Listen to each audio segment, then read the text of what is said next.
كل اللي عايز تعرفه يا صديقي عن لقاء الاهلي والزمالك في القمه رقم 131 اللي هيتلعب بكره الساعه 8 على استاد القاهره في الجوله التاسعه من الدوري المصري، من حيث المواجهات التاريخيه للفريقين والتشكيل المتوقع وتوقعاتنا للمباراه، هتعرفوا هنا مش عند اي حد تاني. لكن في البدايه ما تنساش تصلي على النبي وتدعمنا بلايك وشير وكومنت عشان يوصلك كل جديد. ويلا بينا على المواجهات التاريخيه للفريقين. الفريقين يا صديقي اتقابلوا في 130 مباراه، قدر النادي الاهلي انه يفوز في 50 مباراه، وقدر ان نادي الزمالك يفوز في 29 مباراه، والتعادل كان في 51 مباراه.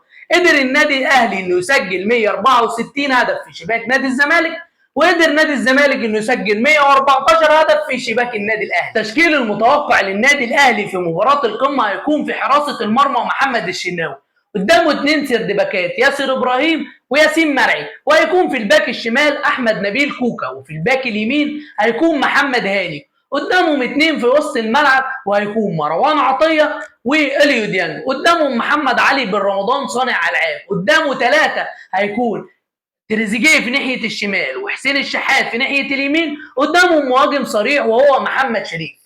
اما عن توقعاتنا للمباراه فهسيبها لك انت يا صديقي في الكومنتات، تتوقع مين اللي هيفوز بلقاء القمه رقم 131. ما تنساش تدعم اخوك بلايك وشير وكومنت عشان لسه بيبدا.